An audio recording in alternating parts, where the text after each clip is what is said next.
మీ current బిల్లును 90% వరకు తగ్గించుకోండి. #1 roof top solar company ఫ్రైర్ energy. నమస్తే, వెల్కమ్ టు మనం టీవీ. నేను మీ ప్రియాంక. ఈ రోజు మనతో పాటు ప్రముఖ పొలిటికల్ అనలిస్ట్ చందు శ్రీనివాస్ గారు ఉన్నారు. వారితో మాట్లాడదాం. నమస్కారం సార్. నమస్కారం సార్, ఎప్పుడు ఎవరిని చూడని విధంగా ఈ రోజు పవన్ కళ్యాణ్ గారి వ్యవహార శైలి ఉంది. అంటే బర్త్డే అనగానే అందరూ కేక్ కట్ చేస్తారు, లేదంటే అన్నదానాలు చేస్తారు, పేదవాళ్ళకి బట్టలు పెడతారు. కానీ వీటన్నిటికీ భిన్నంగా పవన్ కళ్యాణ్ గారు తన అటవీ శాఖను ఏదైతే ఉందో దాన్ని సమన్వయం చేసుకుంటూ మొక్కలు నాటే కార్యక్రమానికి శ్రీకారం చుట్టడం ఎలా చూడాలి అంటారు? డెఫినెట్ గా చాలా మంచి కార్యక్రమం. అంటే మొక్క ఏం ఆశించకుండా పెరిగిద్దండి. నేను ఎప్పుడూ చెప్తూ ఉంటా, ఏం ఆశించకుండా పెరిగిద్ది, మంచి ఆక్సిజన్ మనకి ఇస్తుంది, నీడనిస్తుంది, కూర్చోడానికి కుర్చీ, పడుకోవడానికి బెడ్, చివరికి చనిపోయేటప్పుడు 4 కట్లే. మనం ఏమీ తీసుకెళ్ళాం. ఇవేం తెలియక చాలా మంది డబ్బులు 1000 కోట్లు 100 కోట్లు అంటారు. కానీ ఇది లైఫ్. ఆ రెండింటి మధ్య, పుట్టుక మరణం మధ్య మనం ఏం సాధించామనేది ముఖ్యం. మనకంటూ ఒక పేజీ ఉండాలి. దానికి నిలువెత్తిన దర్శనం పవన్ కళ్యాణ్ గారు. మంచి లగ్జూరియస్ జీవితం, హ్యాపీగా ఉండి భార్య బిడ్డలతో ఉండాల్సిన ఆ వ్యక్తి ఇవన్నీ కాదు. నేను ఏదో చేయాలి, నేను పుట్టిన నేలకి, ఈ గడ్డకి ఏదో చేయాలని ఆయన చేసే యాక్టివిటీస్ ఏవైతే ఉన్నాయో, దశాబ్దం పైన అతను పోరాడే తీరు, అతను నేటి ప్రజలకి ఒక స్ఫూర్తి ప్రదాత. నాట్ ఓన్లీ తెలుగు రాష్ట్రాలే కాకుండా మనం ఎప్పుడు చాలా ఇంటర్వ్యూలు చెప్పుకుంటుంటాం. అతను దూరదృష్టి, సమాజాన్ని చదివాడు. ఆయన ఇంటర్ చదివింది ఇంటరే. కానీ అందరూ అంటారు ఇంటర్ చదివాడు, కార్పొరేటర్ కూడా కాలేడు, ఎక్కడ గెలవలేడు అని. కానీ సమాజాన్ని చదివాడు కదా, ఇంకేం కావాలి? ఆయన మాట్లాడే ఇంగ్లీష్ మొన్న చూడండి ఎంత చక్కగా శ్రీహరికోట వెళ్ళి మాట్లాడాడు.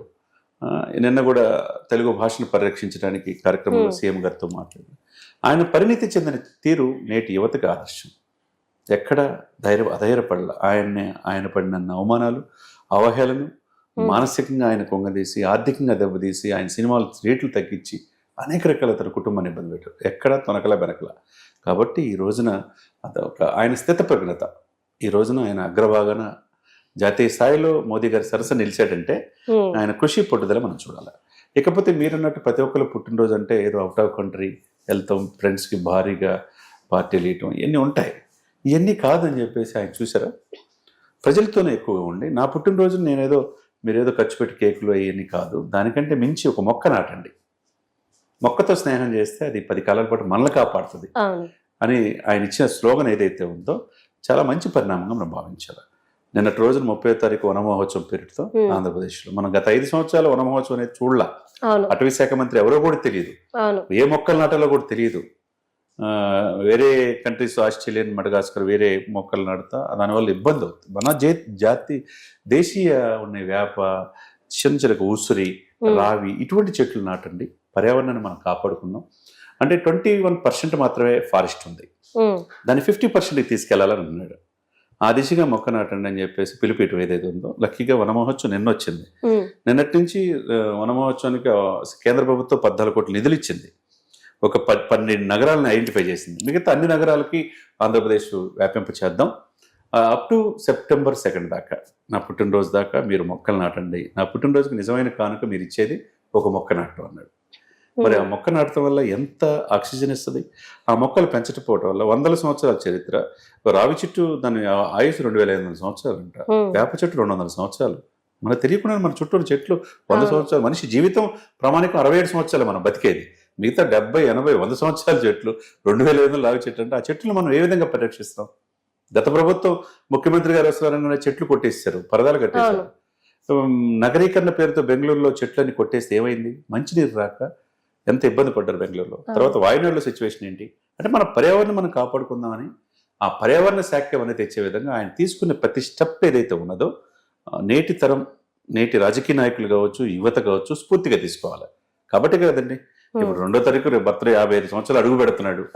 దానికి ఒక స్ఫూర్తిగా మీరు నాటండి, మీరు సామాజిక బాధ్యతగా భావించండి అని అనటం చాలా మంచి పరిణామంగా మనం భావించాలి. ఒక విధంగా చెప్పాలి అంటే గనక ఒక బాధ్యతని ప్రజలకి అప్పజెప్తున్నారు ఈ కార్యక్రమం ద్వారా కూడా మనం భావించవచ్చు. డెఫినెట్ గా బాధ్యతే కదా. మీరు దీంట్లో నేను పిలిపిస్తున్నాను, మీరు దీంట్లో పాల్గొనంటే ఒక రకంగా ఆయనతో పాటు చరిత్రలు నిలిచిపోయే విధంగా ఆయన్ని నమ్మే అభిమానులు కావచ్చు, కార్యకర్తలు కావచ్చు, జనసేన కార్యకర్తలు ఒక పిలిపియటం, ఒక సామాజిక బాధ్యతగా తెలియజేస్తున్నాడు. కాబట్టి నిన్న శ్రావణ శుక్రవారం దాదాపు 12,000 చీరలు పంచడం ఏంటి మేడం? ఎక్కడైనా ఏ రాజకీయ నాయకుడైనా తను ఒక 10 కోట్లు ఖర్చు పెట్టాడంటే 100 కోట్లు ఎలా సంపాదించుకోవాలని చూస్తారు. అవును.